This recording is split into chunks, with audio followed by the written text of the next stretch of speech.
Hi guys, welcome to Dear Mama. My name is Leonida Oaga, and today joining me is Florence Raiko. She's a leader, she's a writer. She has a segment on oralseastafrica.news called Three Little Birds. If you're looking for life lessons, there's a lot you can learn from her. She's also a mother. Karibu sana to Dear Mama. Thank you so much. I'm excited to be here. Nice. So the last time we were having a conversation, you were telling me about intentional parenting. And for me, I felt like I didn't really understand it, grasp it fully, because I'd imagine you've chosen to have this child, you've brought them to this earth, you're feeding them, you're clothing them. By just doing that, by virtue of doing that, are you not already intentionally parenting? Or what did you exactly mean? Okay, I think I've had some time to reflect about this after our last conversation. So I think I need to start with where I started from. So for me, unlike many people, I didn't choose to be a parent. I made a misinformed decision when I was young, and then I became a parent out of it.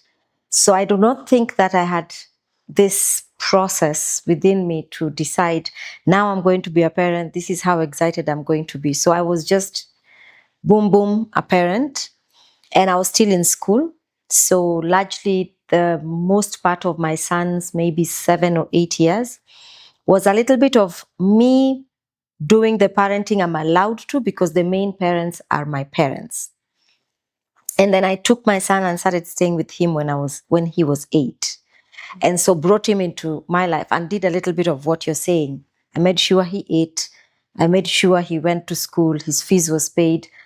He did do his therapy a couple of years ago. And one of the things that came out of it is how much he was allowed to have a normal childhood. And there are things about him I'm jealous about, because he did get that, to just be a child, something I don't think I really did enjoy much. And then when I think a few years later, then I adopted a girl. So that's a decision I made. And these are two different. But I think even at that time, I was still doing the most. I have to work, so I work. And my kids go to school. And I provide food, and I provide the best of everything. Just as I was raised, I was given the best of things. And I give that to my children. I like to joke that I have been two types of parents. I have been the most present parent ever. I travel a lot for work, but even if I'm not traveling, I'm back home. And I have tried not to live with help. So I am participating in the upbringing of my kids with them. They both started living with me when they were 8. A couple of sisters and relatives, as usual. Also, I as a firstborn, I raised, so stayed with me. But I was present at home physically. But I don't think I was present emotionally. But I was there. I was not even the parent that worked in the bedroom as my children were in the sitting room. I was there with them in the sitting room every day. They would listen to the TV with the lowest of volumes of TV. So I've been that parent who looked at my computer more than looked at them, who would listen to them on top of my thinking about work, and engaged with them with my eye here and my ear, trying to find out what they're doing. So a little bit of that. And then when they grew older, I think I started to notice certain things that also internally, as I was going through my own reflection, going into therapy, I started to understand certain patterns that created who I was as an adult, and started to be careful about how then I was parenting. So that's why I call it intentional parenting, because now it's not just providing food, shelter, clothing. It's being present as a parent. It's understanding that children, beyond basic needs, have other needs. Just like all of us have Maslow's hierarchy of needs, they also want to belong. They want to be seen. They are confused sometimes, just as we are, but we don't provide the opportunity for their confusion. They have mood swings, and we don't provide the opportunity for that. So it's a little bit of that. They want space. They want to have autonomy of decisions, etc. But I think I've become more aware now as they are older than I was when they were younger. Was it anything specific that made you realize, Or it was just a process, like you were saying, going through the therapy and noticing the patterns? Or was there a specific moment where you felt you had to change? I think I got to a moment, I like to say that with a lot of my girlfriends who are my age. I think something happens to every woman when we get to our 40s. It's just like when you're like 38, 37, 38, we start to be a bit more self-centered. We are questioning a lot. Why are we the ones who have to do this? Why? So I think I made certain decisions at the time to progress my career. And I left and I got a job out of the country, and everyone pitched in to say, we'll take care of you, just go, everything is organized. And so my son had just finished his high school and was going into, that period between the university and you're still figuring it out. So he was in that period. And the girl was in, I think, class 5 or 6. Mm-hmm. And so I left. But after I left, I think a year in, I started to notice they were lost. They were living with people. It wasn't the same. It was just a confused period of my life. So I was confusing theirs as well. And then I think a couple of years in, I made the decision to come back, to pause my progress in my career, and to come back and give this responsibility a little bit more time. Around this time was also COVID. And I was in South Africa at the time, and the South Africa lockdown was not the Kenyan one. It was brutal. And I do remember really praying. I like to call it the prayer of conviction. And I had to make some decisions there about, like, God, take me back home. I really did pray about it. Take me back home. I will go back home and I will honor my parents and I will focus there. And I will sit and commit to these children you've given me the opportunity to take care of. And so when I came back, it became about that. And I noticed their insecurity. So one is adopted, one is the main child. Yeah. There's this back and forth among them. And I had to be like, okay, guys, let's sit down. Let's sit. Let's start fresh. And let's build this relationship together. And it was a lot of push and pull. Yeah. We had to develop some mechanisms for keeping us in a routine, like have breakfast on a table at least once a week. We don't want to, we have to share chores and things like that. It was tough to start off, particularly seeing as they were two semi-adults. Yeah. But then we've gotten into this process that now works for us. I wonder, you said you adopted your girl when she was 8? Yes. And the older one was how old by then? I think he was like 13, 14. How did he take it at the time? I don't think he really cared, because my son has never been alone, because there's always sisters, and so I lived with my sisters as well. So it was just an additional person into the home. But when I adopted so when the others left, so when I took my young girl, I got someone else to come and stay. So I took 2 people at the same time into the house. So someone who will look after her homework and be able to run small errands and take care of her, because again, my work requires a lot of travel. But I do think over time, looking at them, he needed that interaction with people, his peers or thereabouts. So now they have this sibling relationship that goes on. I think at the time, all of a sudden I could hear giggles and whatnot while I'm in my bedroom, and people fighting over, you did this, you should have done that on Saturdays. And I'm like, because all of a sudden my house is noisy and there's lots of bickering, which was a typical, I think, adolescent period, which he didn't have previously. But now I see they have this siblingry going on that has been maintained over time. The older girl is about 33 now, 34. And then he's 26, and the young girl is just turned 19. So they still have their thing. They hang out together. They talk to each other. They buy each other credit and shoes and things like that. So I feel like he got siblings, which he's excited about. I think before I did it, because I really did write it down, I'll have another child up to this point. If I don't have one, I'll adopt. So I started to talk about it. a lot. And I think I made that decision. I'm a firstborn. So I was like, if I do not have a child of my own by a particular period, I'll get one, so that my son doesn't feel the responsibility of having to parent while he's still a kid himself, something that I had to do. So we talked about it also a lot prior to that decision. Yeah. So do you think that your parents were intentional while raising you? Or is your style just a bit different from theirs? Or No, I even borrow a completely lot from my different? parents' style, I think. Yeah. I don't think they would call it intentional. So I went to boarding school early, I'll say, but I think I also have two types of parenting, because my mom is the kind of parent that leaves you and lets you be, but she wants to show you the hard part of life. Yeah. So she and then my dad spoiled us like so much. He made the best life for us. Yeah. He would take us to the best things. I do remember this story I like to say about how one time my mom was asked to buy us books, and she took us onto the streets. And we were walking around and she's like, this is the bookshop. And it was the streets. And I could not believe it.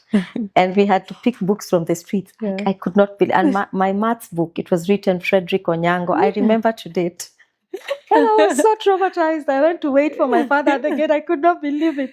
And I was crying, and he came and he took us. So he was that kind of dad. Yeah. Whenever he came to school, everyone knew, because he will start by, where are my children? And I'll go get them for you. And he gives them people a little bit of pocket money to come and find us. So it was always a celebration for him to see us at any point, and it's still who he is till now. Yeah. It doesn't matter when I go home, he will be at the door. As I leave, he is watching me get back into the car and waving until I get out of the gate. That's my dad's pattern. So I feel like we grew up loved. Yeah. My dad was always there. He went to work. He was home at 12:30. You couldn't even be truant. Yeah. He came home at 5:30. He was always there. But he was your typical dad at the time. Overworking, maybe over the weekends. When he's around, he's tired or he's watching TV. It was good when we were younger, but I think when you get older, he's pulled in different directions and not able then to be there for you. So I think I did experience a lot of that as well, raising my siblings, immersing myself in work and doing all those things, that I was actually there for my children, but I'm partially there. I remember this time I came home from South Africa for the holidays, the Christmas holidays. Yeah. And my sister I went and got all my siblings, and there was all of these activities with my cousins. And it was only on the flight back that I realized I never had even one moment, with my daughter alone. Oh. But I was home for Christmas. I had planned to talk to her a little bit about things around herself that she was struggling with. Yeah. I was remembering about the fact that I didn't do it on the flight back to work. And in that moment, I had to make a decision that this was not a good way of parenting for me. So it's been a bit of seeing what they've done and how they raised me. My parents always came to school every 2 weeks, even though I was in the boarding school. Every 2 weeks they were there. And my sister and I, we were the only kids who would go and pick bread and milk from this shop. We were exceptionally raised, even among our peers. So I try to do that. I like to joke that I don't know how people go back home for fees, so I never did it. My father used to say, if you raise a child, back then you had to put, I will kick in my grave. And I remember being like a 9-year-old, being very traumatized at the fact that this is, so I tried so much to do the things that I assumed were the way I must. And of course, it put a lot of pressure on me. Yeah. So no secondhand clothes, not if I buy them, someone can buy them. So all these things that I think they appreciate now, but it also had to make me a certain type of parent. When now I sit and think about it, kids really don't want that much. They just want you. Yeah. They don't want all this plump and glamour that sometimes we fixate ourselves with. I have also learned that I never used to show emotions.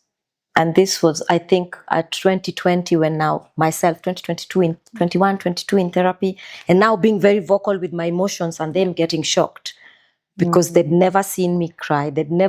My daughter said I had one face. Oh.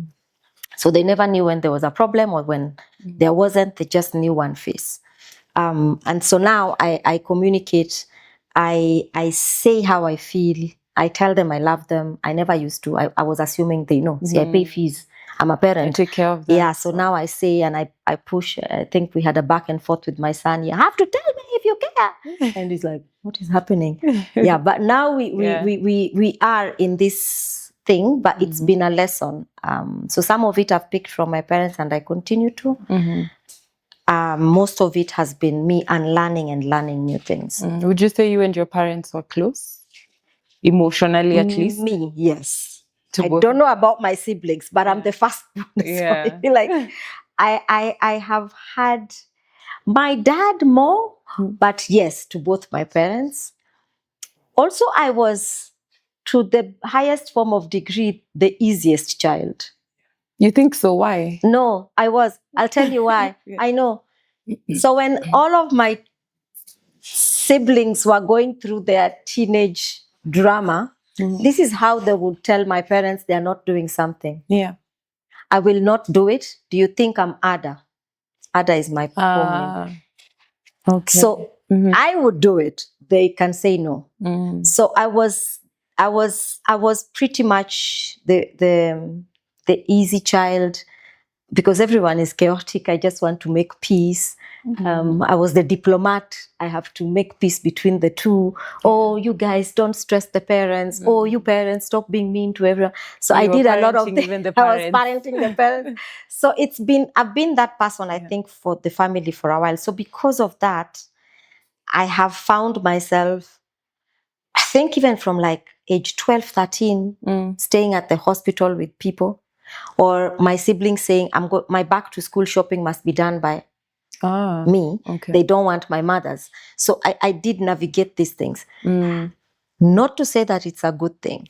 And so I still talk to a lot of people about how firstborns are parentified too much, that they don't get to become children. Yeah. So for instance, I don't play. I don't know how to. I never did. You never did? I did. How you are, as a firstborn, what's the age gap between you and the secondborn? 9 months, 10. Oh, 9 months. 10 months. And there's a whole complete difference between how we were raised. If visitors came, she came to dance for them. I didn't. I was meant to read. I'm the example. I need to. Did they ever tell you that we expect you to be the example? Or is it something? No, they would say it all the time. She had long hair. I didn't. Like, it was very clear for me what my direction was and what hers was. Yeah. She can dance for Kofi Olomide. It's fine. You, however, you must. You must. So there was a lot of pressure about the must parts. We would be in trouble doing the same thing, but I would be most held accountable compared to them. And so logically, I joke right now, like, there's how they come home and there's how I come home. Because to date, it's still there. It's still there. So the conversations are also different. There's conversations that they have. My last born sister comes to see when we go together, there's soda for everyone, and then there's Debbie's drink. And do you know what Debbie's drink is? Tusker cider. She's allowed to drink. And he buys it. Really? Debbie's soda, Debbie's drink. You know, they play around a lot. I'm the strategic visionary. This is what we need to think about doing. And I'm like that now with my aunties, with everyone. I'm called into, when people are going into those little nyombo rooms, I'm put in there. So it's a bit different. And I think it's different responsibilities for different profiles of children. But I did learn out of therapy how, if not also managed properly, that dysfunction can create difficulties for children. So I carry my own things that come out of this responsibility. The good thing is I'm aware now. I don't play. I would Oh, just go here first. I am Yeah. not necessarily the fun person. Uh, So as a leader, I am not necessarily the most malleable or the most. So for instance, people have to think twice or three times how to approach me.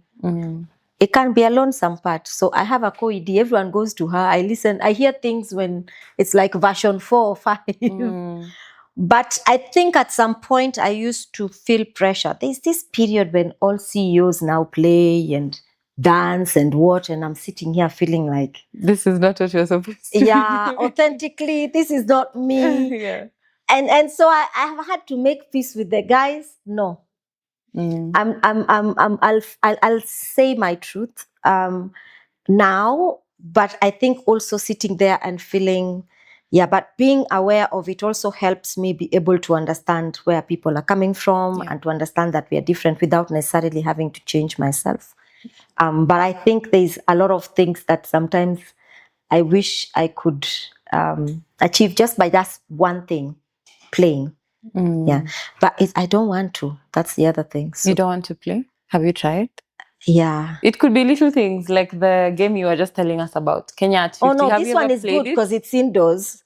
So anything indoors I'll do. Like Yeah. I feel like I don't. So it's play, it's dirt, it's dust. I'm the Yeah. people who wipe off tables while people are mid eating. Yeah.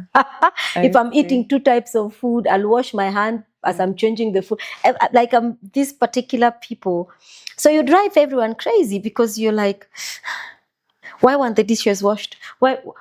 So it's a lot of, why did you not do this? Why did you not do that? And I had to stop at some point because I realized my son is a man. He's going to grow into a man. Yeah. And I'm making him this human being that can't even operate like a normal animal man, for instance, because now I have him.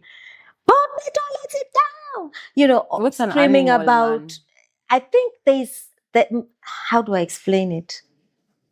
I think there's the cave person in everyone, both men and women. Yeah. There's things we would enjoy doing. For instance, the moment you get home, the one thing you'd love to do is get off your bra and throw it away. It gives everyone the most Definitely. glorious Oh relief. my God. That's Yeah. caveman woman because someone came and told us we have to wear this thing to look proper for the society. You know what I mean? Yeah. So I think there are men because they physiologically and everything wise, they're allowed to do many things. Sometimes I'm driving on the road and I just see people stop the car and go to pee in the grass, and I'm like, damn, I wish I could do this. Like I feel like there's some freedom in something like that. That I have to joke to everyone all the time. The day we can be able to do this, then we have equality. Because I don't think we can. But I think it's also understanding that, and which is what I tell my friends as well. If you are raising a son and there's no man around, which was my case, because now I hear we are called single moms. I also did not know that. But if you're in that scenario, you have to be careful because then you have a man who's going to have an identity crisis hanging around fellow men at some point. And I didn't want that for him. So I had to learn a lot of things about parenting a son. And even with both of them, even when there's this, you do this, and I'm like, but you're a man. There's only so much I can do as a man with you. This is a woman. There's the girl is a girl, and there's the much we can do. So and also there's no competition here. There's how I see you, and there's how I see you. And that's why I think things like have separate dates with your kids are intentional parenting or conscious parenting advice that people are given now, because you cannot parent them the same way. Yes, I remember growing up, we would go places, but we will go all of us. Yeah, definitely. So you never have the one-on-one. But when I talk about my son, I will tell you who he is, what his qualities are. I will tell you what is his things I admire about and I'll tell you about my daughter. And I see how they are two different people, and I don't have to parent them the same way. Which is something I wanted to ask you, if this intentional parenting has even changed the dynamics of your relationship with your children. Yes, it has. I think, and phases, right? So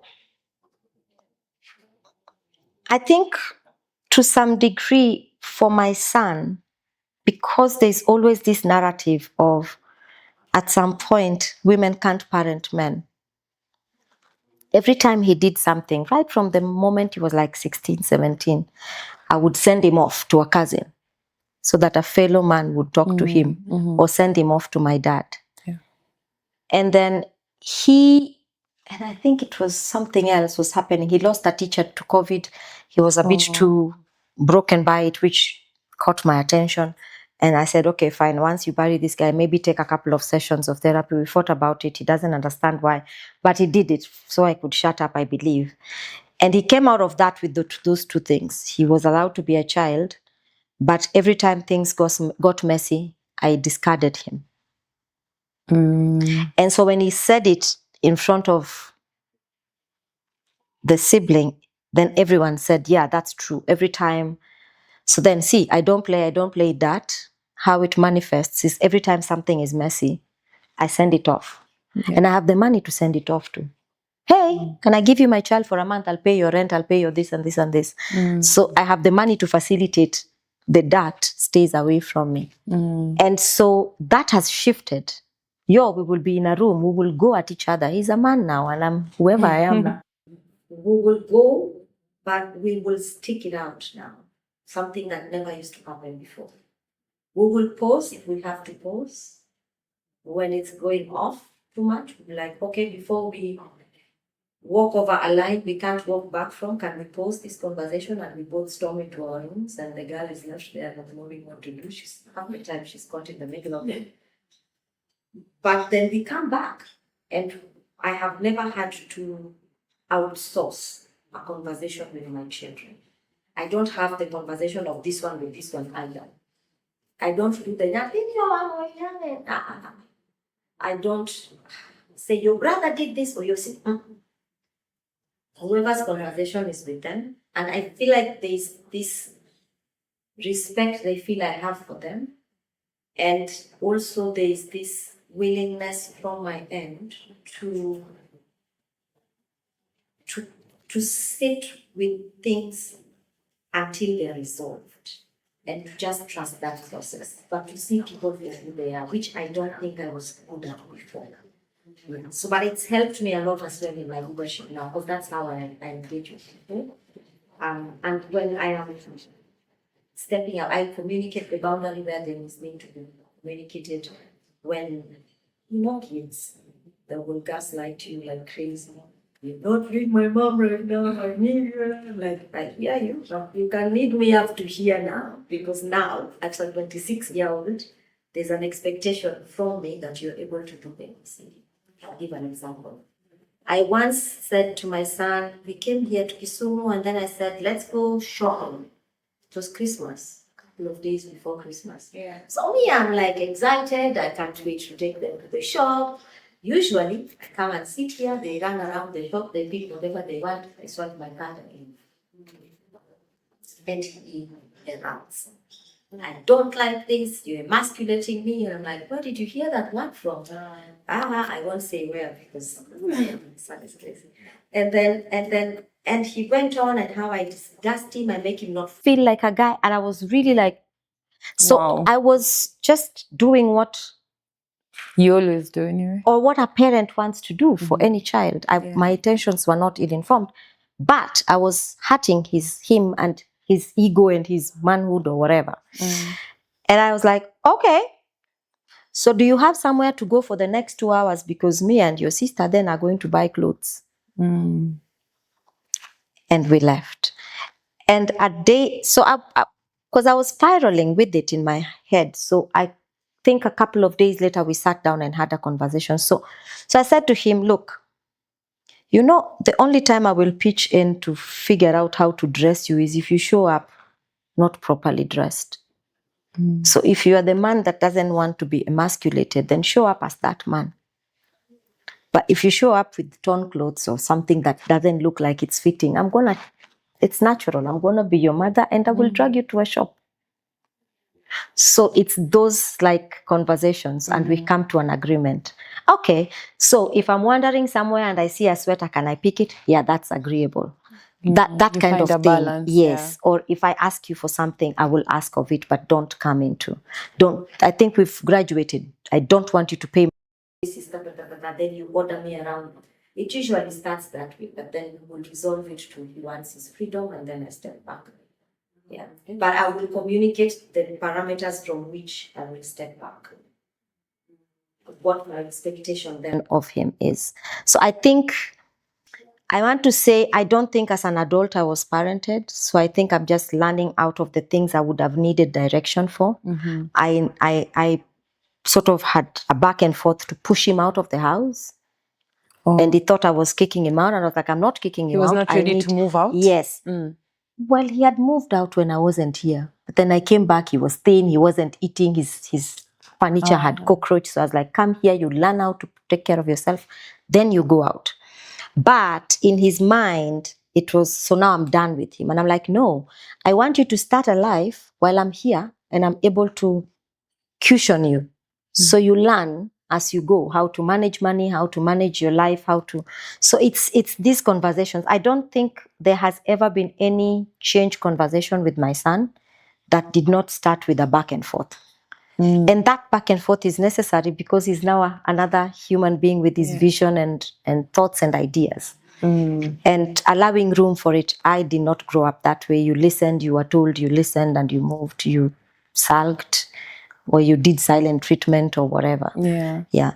But I think over time, and with my daughter, we talk a lot. I listen to what's possible for her. The biggest was her coming home and saying, because she really did pass and was called to Kenya High and she struggled through it. I could watch her. But coming home and saying, I'm not going back to that school, that was huge.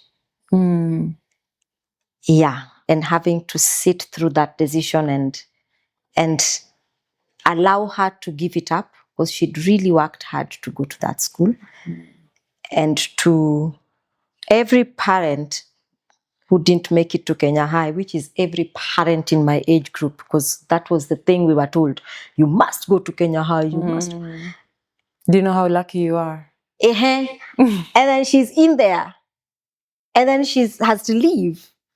Yeah, so that was huge. But I am so grateful that I sat down and listened. And I tell him every day, if I wasn't the parent that I am now, I probably would have insisted she stays. And I see a version of my daughter now I do not think any of us would have seen if she stayed in Kenya High. And I like this person that she is now. Yeah. So it's those little things that sometimes I think being conscious about, listening, watching, feeling their vibe, because sometimes they're not saying anything. Like she was droopy even. It's like, what are they doing to you? Yeah. So just being observant, that I think helped. But I also have to say some of it is a little bit from a privileged point. If you're plowing 20, 30 hours of work and dealing with a lot of things, sometimes you may miss it as a parent, and not to say that something is wrong with that either. Yeah. Interesting. You know how we were raised, like your parent knows best. So obviously whatever decision they make, it's for your own good. You have very little say. But there's something that you also do as an intentional parent that I was surprised by. The fact that you actually ask them when you're having like relatives over and their room is available, you ask them if you can host someone, even if they're not there. That's not something. No, that's not a privilege we had. Like you would just come, room yako imechangiwa, we lala kwa sitting room leo, ama you're sharing a bed with a baby. You know, there was no, this is your parents' house, you know? So you had very little say.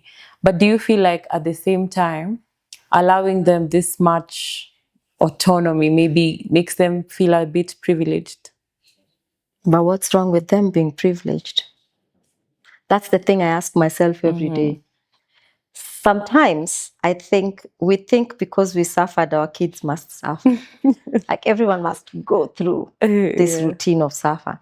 So let me go back a bit to that decision. I think in 2020, one of the things I realized about my 21-year-old son is how insecure he was. And nothing is as bad as an insecure man. They don't know who they are. They will follow anyone who says, they will follow the hype. It's a very dangerous point. And I had to sit in reflection and wonder. I think he didn't even know what his place in my life was. Because remember, he was raised by my parents in someone else's house. Then he came to stay with me.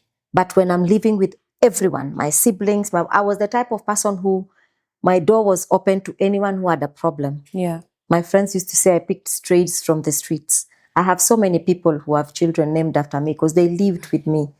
And I think I just internalized that this man now, even as his mother, he doesn't know what his space is in my life. So these are the decisions I had to make. Okay, I need to close out everyone so that I sit with my children so they understand who they are to me. Because I don't even think I had taken time to make them understand who they are. The adopted one kept, thank you for this, thank you for that, thanking me overly. And stretching themselves, not wanting to even be a normal child. I don't want to make mistakes because you've rescued me from this. And I had to open this book and tell her, look, I made this decision 3 years before you came into my life. I made it a prayer. I was praying for you. So I wanted you. It's not like I came to rescue you. I wanted you too. Because I prayed, God, I want a child. And if I don't have one naturally, please send one to my life. So he sent you. So it's not like, Yeah. So for me, it was, can I lock us in? And then everyone went into their room and I went into mine. And then I started to see how everyone was comfortable in their space. And then they would do some things in there and then they would come out and we have communal things. So for instance, dinner was communal. I don't care where you do your lunch. Dinner, we have to sit together. And then we have to watch a movie together. That was a rule because my son wanted to watch news. And then after we would pick a movie and we would participate in watching each other's movies. Something hilarious happened over Christmas because we were like, oh, you're back. So we're going to watch a movie. And it was like, are we going to watch those movies of yours where women beat men? And I was like, what movies were these? So you see, even that was a natural, innocent. I like action movies. I wasn't even conscious to the fact but poor him, he was sitting there. It's like, and those women are brutal, man. They were beating. So now we watch more documentaries and podcasts and things like that because now I'm old movies that don't have whatever. Because now I have to be very conscious. Yeah. But coming to the room, I think I had to sit down and also realize I wasn't raised in my own room. Then I never had my own room because when you're living with all your siblings, all your friends are coming, you don't have space. So I also didn't ever have my boundaries. So how do you teach people boundaries if they don't have them? They never had the luxury of a boundary. How will they? If they are constantly moved from here and there and there, how would they be able to sit somewhere and be like, no, this is not good for me? It's as simple as that. So now everyone has their room. My son, of course, there was this whole ceremonial. Now you're leaving the nest. And it's a nest, but he knows when he's around, that's his room. I try to tell all my friends, you can't visit when my children are here. It's just very slight occasions, but people don't come when they're there, so that then it's just us, because we are never there together all the time. So it's just these things where I think for me it's to show them who they are to me, but also that their spaces are safe and secure, and they can find security in owning things. They don't have to share everything, share all their stories, share everything. You meet these people who tell you everything on day one. It's because there was no boundary growing up. They listen to aunties talking adult things in those bedrooms that they shouldn't have had. That's how we grew up. We grew up too quickly because we had to understand. We carry, and I feel a lot of us in Generation X carry a lot of our internalization of who men are from the stories our aunties said with our mothers in the bedroom and in the kitchen, things we had no business listening to at that time. So for me, I even tell my friends, there's this conversation you can't have with my child, not at this point. And if people are not changing, then I just naturally remove. But I also have to say, I really have to really say this. This is me in another different era. And I can actually understand that there's privilege that comes with that. There is the ability for me to cut off and stay and I'll be fine. Where I probably needed more people, that would probably not be something I would do. So to each their own. But I feel, I don't know what you need to do, but a child needs to feel there's something, a time with you, a space of their own, even if it's like, I don't even think we journal. Why don't we journal? I don't journal because my mother read my diary and she picked a day I did something wrong to tell me, even you wrote. So now, even when they tell me for therapy, go right, I am so scared. They're half there. All my journals. If you see your kids' journal right there, you won't want to pick. Even the phone, I don't. You're not even curious, kidogo? Why? At all? No. Just to see what really goes on in their life, in their heads. So if when Hope was like 15, 16, if I watched her on her phone for long, I would ask, who's this person you're chatting to at 10 p.m.? Okay. You can actually just have that conversation instead That's of... weird. Who are these people you're chatting to at 10 p.m.? Right? But also they had other numbers. When we started doing this work, all of them came and said, we need new numbers. And so everyone has new numbers that they requested themselves and then started a whole other life. So Why is that? Like, I don't know, but I think my daughter had done something. I even took the phone away. So for me, it's a privilege. The government doesn't require me to buy you a phone. So you use it at 9, I need to see it. It even goes at the top of the fridge. I didn't use to touch it. It doesn't get hidden. It goes at the top of the fridge. But if you break that rule, I'll take it away, right? So, but over time, I see the responsibility of it. I don't see her like chiki on her phone the whole time. I feel like it's just responsible use, but I don't ask. I will be told there's someone, I will be told there's this, I will ask a question or two, but I do not act as though there's no trust. You trust them. Until I am made to act as if there's no trust. And they know what they do. If they do make me question one or two things, then I'll come in full on control freak, and they don't like me when I'm like that. So they try to be as open as possible. Also, I try to make, because now they are adults. Yeah. I think from the moment my son was 16, I tried to say that from now on, the consequences of your decisions might not even affect me. They will affect you. Yeah. So you need to be very careful about whatever you're doing because it's consequences. I may be affected, but not to the degree you will be affected. So that responsibility also. What was that realization like? The fact that they're adults. They're no longer babies, not children or teenagers. They're now adults. For my son, I think around the time he was 16, he almost punched me in the face, I think. Please tell me. I'm sorry for saying this. I will ask for his permission to have said this. But I think I was going on and on. And I could see him. He was like his hand. Yeah. And I'm small, he's tall. Yeah. And I'm like, king, king, king. and I'm like, you think you're a man, you will beat me, you think? And then I think I hung up and then I called my mom. Yeah. And she said, no, don't do that. You're setting precedent for what will be normal for this person's life moving forward. And I think I do remember I stopped shouting completely at that time. This is my voice, even when I'm annoyed. It might go a notch deeper and stronger, but I used to really shout. I don't shout anymore because I was like, oh, okay. So I would be like, sit down, let's talk. Or because actually the sit down was because he would then laugh and it's like, you're too small. Can we just sit? So now we sit down.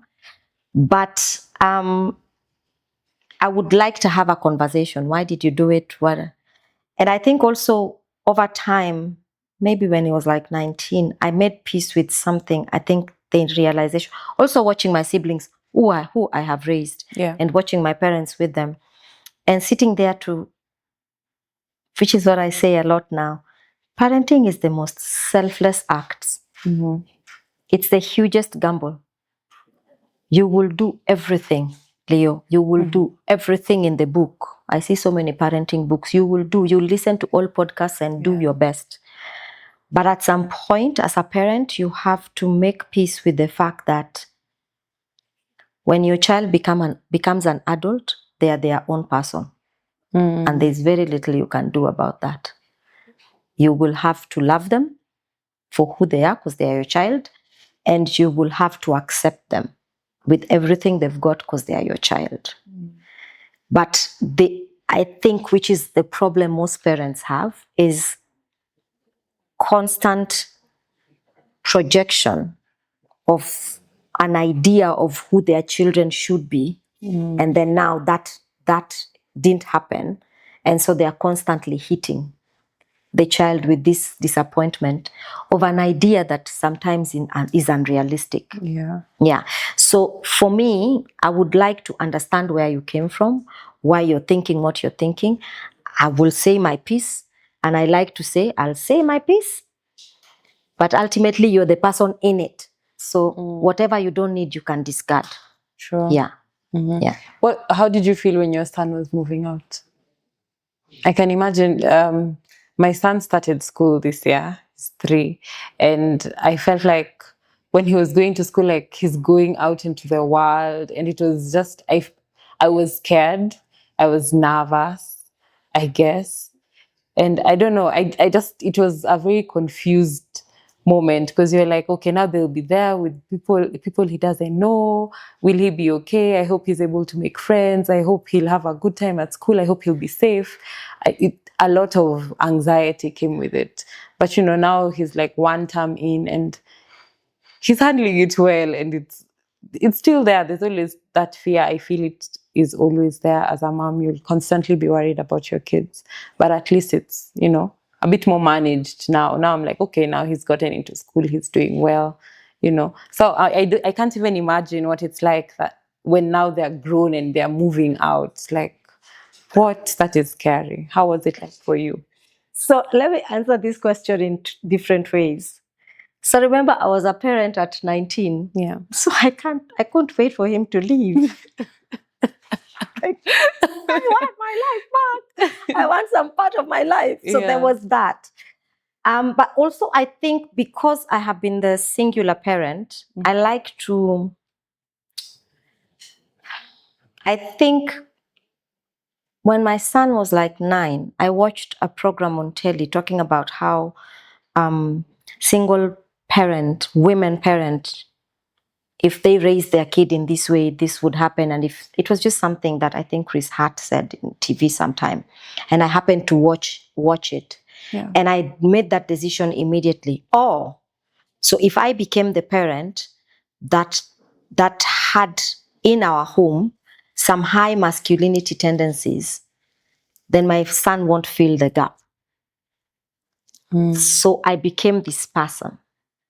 So there's my parenting, particularly my son, is a swing between highly, almost like trying to overcompensate for the lack of man that existed. And then, so when he was leaving, of course, I'm like, yeah, men take care of themselves. You've got to do it. Yes, go. Right? And then, I think I called him to ask if he's coming home for Easter. And then he said he's going away with his friends. Hey. Oh no. And then he's like, I don't know if I should come because my friends, and he's not sure. So he's trying to, I don't even, and then I remember going like, I don't care what you do. You go with your friends. But afterwards really crying about it, like, oh my God, now they will be like, I have to compete with friends over holidays and things like that. And I was really gutted. And then he came.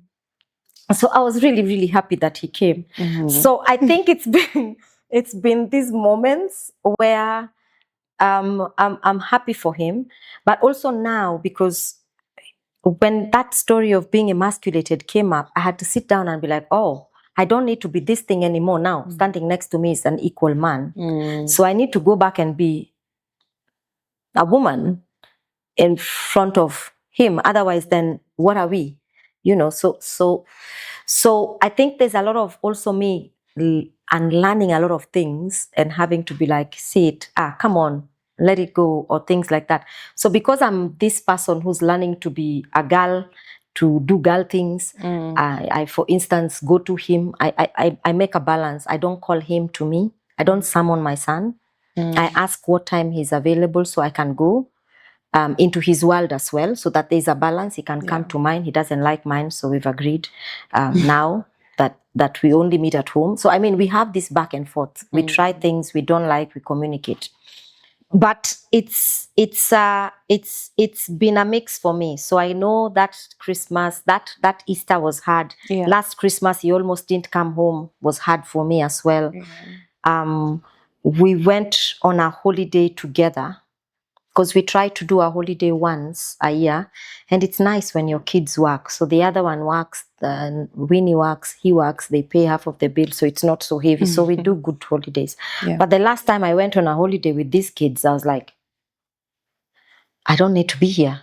Like, I can actually feel like I am a party pooper in this whole thing. I'm a third wheel. Like, everyone can't wait for me to go to sleep so they can go have the second part of the holiday. And I was feeling like, okay, guys, I think everyone needs to go on their holiday, and then we all meet back at home. So I think it's been, but then I had to sit and mourn about that. Now I can't even, because they want to go to the club. I don't go to the club with my children. I mean, that's a rule I have. I don't do it. So it's those, so we are stuck here. Now we eat dinner, and then now they go to the club, and then me, I go to the room, because now I can't go with them. So me and the small one go. And so it's this, then I'm like, okay, I think maybe you need to do your thing with your friends, and you do your thing with your friends, and then we meet at home, where now it's like leveled ground. So, but along the way, this is going to happen a lot. I feel I experienced it the first time my son came to me and said, there's something around my wee, and I look, and it's pubic hair. I was like, shit. Oh my God. That's uncomfortable. Yeah, no, for me, him is like, what is this? Very curiously innocent, and me going like, you're a man now, because that's how we internalize it. Oh my God, even when my daughter, the first time she was sitting there, spent the whole day with us, didn't even tell me, and her period had started, and I cried. I was like, but I haven't even enjoyed your childness yet. How are you this person? But it's moments when I start to see them behaving a certain type of way, and I'm like, oh, I think today this is a different child. A phase has gone, we are in a new phase. And it makes me sad, but also not only because they are growing, because half the time I have to lose versions of myself that are not now required for the period they're in. So even you as a mother, you're going to lose versions of you, because not of your choice, but to be the parent needed for your kid. And that's, I don't think we pause to note that happens to us sometimes. But now I'm conscious and understanding of the fact that, okay, now this is stopping. I need to become this other person that now becomes this person with the different boundaries I have to make. How do you deal with that? I think for me, acknowledging it is one. It's helped that I also share that as they are changing, I'm also changing. I think it's different for different people, but I think consciousness is important. So therapy is a good place. I'll give an example. Because now I'm all feely and emotional, I miss my kids. I never used to. I went to boarding school as well, so I mean, but I now miss my kids. Like, sometimes I will walk into my son's room. If he was just there, his cologne is still smelling in there, and I'll sit there for hours. Or my daughter's room, or call the school and check if she's available, but I'm calling her while sitting in her room. So those small things that before I would be like, what the hell is this? But I remember there was this time 3 times I dropped her to school, and then as I said bye and she went in, I sat in the parking and cried for 20 minutes. Oh. 20 or 30 minutes. Then I would start driving myself back in tears all the way back to Kisumu. And I was like, what is this now? What is this? So I went to therapy, and turns out, when was the time that the big change in my life happened? Was when I was 17, 18, 19. And she was turning 17. So it was now me reliving and sitting here facing how I feel I should have been cared for, how I feel I should have been failed, how I feel. And I find that some people find this difficult, because how do you have a conversation where your parents are wrong? And we don't want to do that. Yeah. But I think it's not said in an inadequacy way. I feel every parent does the best with what they've got, with the knowledge they have at the time. Yeah. But it was also nice for me to go back and be with and say, I think if I had this different kind of care, I would have. If I didn't, maybe certain things wouldn't have happened. Did you say it to them? Yes. I said a lot of things to my parents in the last, between 2021 and 2023, when I was heavy in therapy too, I think. But it was those things. I was parentified. I shouldn't have been the one doing this. I need to stop having. So now, I come home and I want to be your child, Dad. I don't want to be people's mom. People's mothers are here. So can I just also be your child when I come? I don't want us to sit and go on a loop about why this didn't happen, where with your kid or what. So we don't do that anymore. But also it's allowed me to respect my siblings, because then now I don't look at them as these people who I have to order around or to, you know what I mean? I don't interfere with their lives. I keep off. They come and I just go can I pick your brain? No. I think you need to make your decisions. Whatever decision you're making, I can be a thinking box, but I'm not the decision maker of anyone's life. So things like that. So I think the realization of who you become also goes away became for me when I also started being very conscious of the changes of my own self.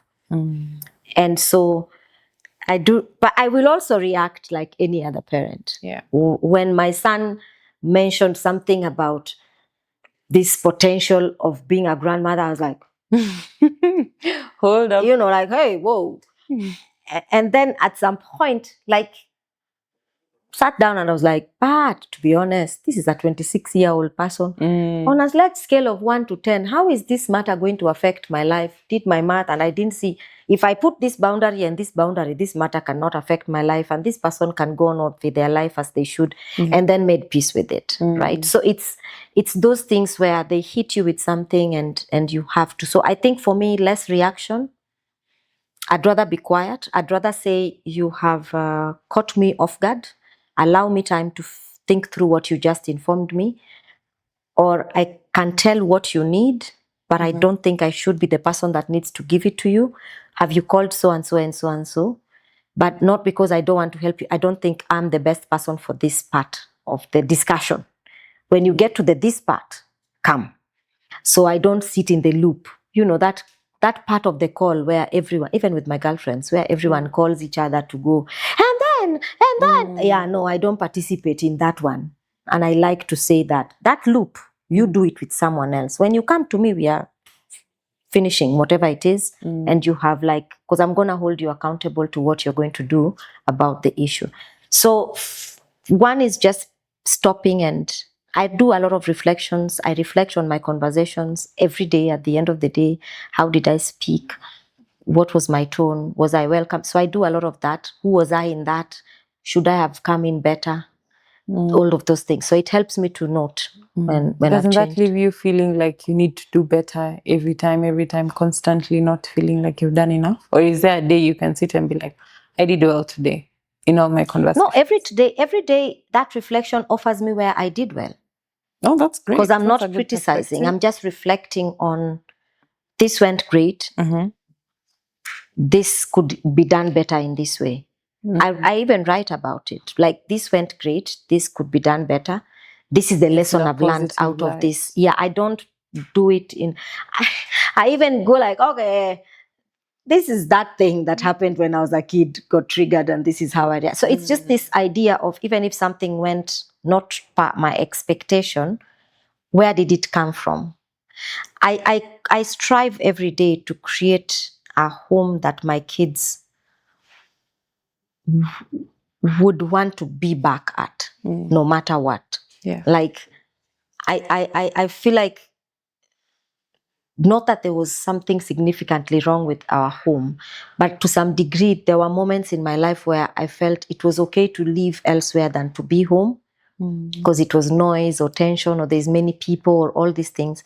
So I try to create an environment that no matter where you go, home must definitely be the best. And also, I think for me, right from when I came back and made this decision, my form of success is my kids are happy. That's it. I don't even have a big form of success with my parenting. Yeah. If they and they offer this information to me, so I don't ask it. Every time they tell me, even when I was coming here, he texted me, my son, to tell me he took, I don't know, is it 5? I can check my phone, a number of class hundreds, 300, 400 people to chess, because he coaches people for chess. And 90% of them have proceeded to the nationals. He's at Mango now for the provincials, and he's very excited. And I called immediately. I was like, yay, congratulations. How are you feeling? I'm so happy. I'm so happy. Thank you for allowing me to do this, because he had to step out of school to do this business. It was a tough decision for me. Every parent wants their kid to be a doctor or a this, and a kid shows up to tell you, I just need 10 chessboards and 40 skates. That fee is invested in my business. What the hell is this? What is this business? So to see it go through, yeah. So I think I don't look at it like I have to be perfect. Remember, I have come from perfectionism that drove them crazy, and they felt they needed to not shame me or what. And now they're comfortable just being who they are. And I have to learn every day to sit in the dirt and in the mud and allow everyone to just be who they are. So it's lessons both ways, and that reflection helps to see where I need to celebrate. And it's many, many things. Wonderful. Yeah. What was teenagehood as a parent? What version of you as a mom were you when they were going through their teenage? They went through teenagehood at different times, though. Yes. I think I have had them. I say because I was an easy child. I think anyone who's lived with me, including my sisters, gave me the easiest time. Oh, I do not know drama. I will be honest. there was no teenage drama? No. I hear all? people's stories. Yeah. A lot of moms or parents rather claim that teenagehood is the A hardest. deviation out of the way, yes, here and there, but nothing so significant to the extent that I'm pulling my hair or no. A deviation out of the way, yes. But I like to say, honestly, I like to, and I think maybe I would be like, I did not disturb my parents, don't disturb But me. do you know, I think that is very true. You know, the way they always tell us, like, your version of you as a teenager, you'll get in your child. Yeah, Might be true. I don't know, but I think also, I think I've raised people in a very self-sufficient way. So they do. Let me be honest with you. I have never had to tell my kids, wake up and go study. I have For real? never. And they will be up at 4. Me, woo. Someone had to wake me up at 4 and has to find me, because if it's school, I will hide anywhere and everywhere so I can sleep. Yeah. I have never had to push them. They show up with what they are able to do, but the intention, you can see it's from them. They want to do it because I say, look, you can pretend to me all you want, but that's 2 minutes before you sleep. Your reality hits you in the face. So you do your best. Do your very, very, very best. Yeah. That even if your best is a C, you're comfortable that that's your best. Yeah, you actually put in some work. So yeah, so watching them, I deal with people's best. I have never had to push normal things, because boys are boys, but I've never had to come home and find a whole party is in my house and I wasn't there. They are model people, I think. They lose their way just like anyone, and they get guided back and they listen. I love my son that he listens particularly. He will insist on his points. They both will, which I appreciate, for them to be heard as well. And it helps me also to look at things from, oh, maybe in our generation we did this and you guys use is this. But remember, I raised my siblings as well, and they're full on millennials. So that sort of gave me a ground of what to deal with and to understand. But mostly because I was the firstborn who was So you see the way the world is moving with social media, technology, unlike us, most kids are raised with a TV, with a phone. Do you worry about the impact of technology and social media on their lives? So lucky for me, these two people, the first 7 years of their lives, they played around in the village and swam. My daughter swam in the river. Currently, she's the only one who can swim, and she gets medals for it too. My point is, I think I have watched a lot of my friends whose kids were exposed to gadgets, TV, iPads, whatever, when they were very young. Yeah. And I think maybe because parents are working, the people who are taking care of kids have to do things, so they put the TV on the kids. And I think that has resulted in a little bit of a problem. And so most of them are having to deal with the repercussions of that, or finding out that this is a problem. So I think every time I meet someone and they have a young child, I say, take the TV out of the sitting room, take it to your room. It's not enough that you say, switch it off. Just remove it, unplug it, take it to your room. I think as people grow older, it's important that you check what your kids are reading, watching, and listening to. I feel like there's this idea now that parents can't keep up with their kids. And I think it's not true. If you create an environment from which you can have very honest conversations with your children, but also show up with your boundaries very clear, it's critical. So give phones, but for what? And so for me, at between this time and this time, Hope couldn't pick the phone. Between this time and this time, you use your phone, then it sits up there. If they mess up, I take it away. That was the rule. It's a privilege. If you abuse it, you get it away. I think we talk a lot about what we are watching. And you see how my son just made a joke about our movie selection being that. And now I'm conscious about, I don't want to put that. I became more interested in the US politics because my son is one of those people who from 2019 loved Trump. And I couldn't understand why. And I was ashamed about it for a while. But remember, at some point, no matter what you do, your child is another human being and you have to love them. So I have to go and be like, what is this thing that he's seeing? And in watching it, I have also seen and learned and made my own judgment around things. And we have conversations now. So I watch what they are watching. I listen to what they are listening to. We have this joke with my daughter. When she comes home, I tell her the 3 songs that are now trending. Yeah. So I make it a point to also know what people are listening to that is in their age. So I participate in understanding what's happening for our conversations and sparking conversations and debate, and also moving them into doing things that are good for them, reading types of books that are thought-provoking, critical thinking, etc. They were both not born readers. I was. And my reading was fed into by my parents buying me everything. They let me read without checking. Some of it was crazy because I just asked for it. And I was reading books that I shouldn't have been reading at my age at some point, not understanding what it was because that's who we were at the time. But now I check, I ask if there are questions, we have a conversation about it. We listen to podcasts together. I think you can manage. There is this resolve that kids are faster than parents. I think if we just take time to be interested in what's going on in their lives without judgment, kids can tell you a lot and allow you in. That's one.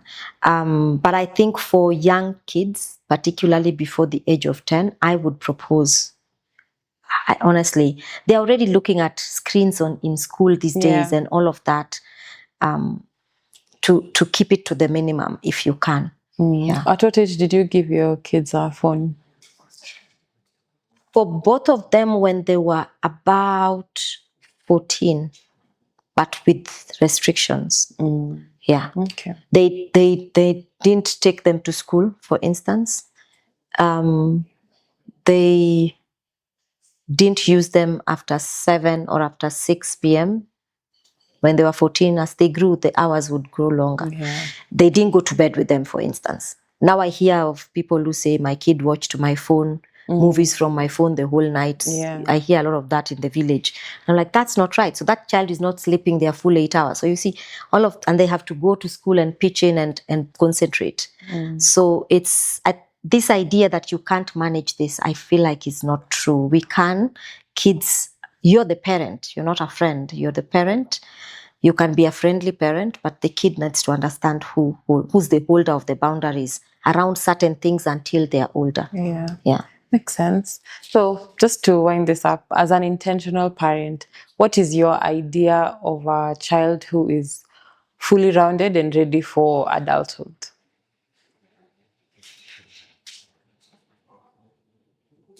I think children will always be children. I am still my parents' children. Yeah. But in my view, any child who is happy and content and able to be so self-aware that they can live their lives as their best version of themselves is in my view a well-rounded person. I'll give you an example. If I sit around 5 or 6 of my friends, we spend a lot of energy and time. Even now, we spend a lot of energy and time fixing problems that were made out of decisions made because we were A, not self-aware, B, not sure of who we were, 3, making decisions from a very unhappy place, misinformed and unhappy. So it's not that they went to the best schools, they had the best job, they can be the doctor. But then there is a doctor who's not able to build resilience, who's not able to make sound decisions, whose decisions will result in children who are sad, and the cycle goes on and on and on. So for me, that's not the child I envision. I would love a child that is happy, is self-aware, is able to hold their ground for themselves to be and to continue to be good human beings for themselves and for the people around them. And then I believe then that will inculcate in their environment shifting in a different way. Do you think you raised such children, or at least came close to? I think I'm doing a good job. I will leave that at some point they say that on their own, but my son just took over 300 kids to a chess game and 90% of those are going to the national. I think I'm doing a good You job. are doing a good job. Congratulations to him. Yes, congratulations to him. But we like to take the glory, we moms, right? You did the work. You put in the work. Yeah, yeah. So we wanted to introduce a new segment, tradition for Dear Mama. So we'll have our guests. I told you about this earlier, so I know you've written something. Didn't write, but I can speak to my younger self. Yes, just a message to your younger self when you were having your first child. What would you have liked to hear? Because now your firstborn is 26, right?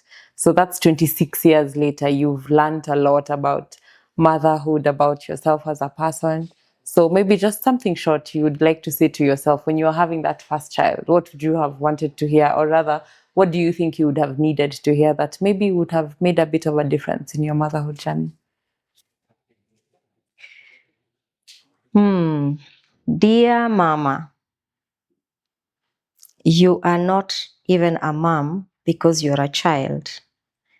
However, within you is so much power that you will discover will change not only yourself, but this child and the world.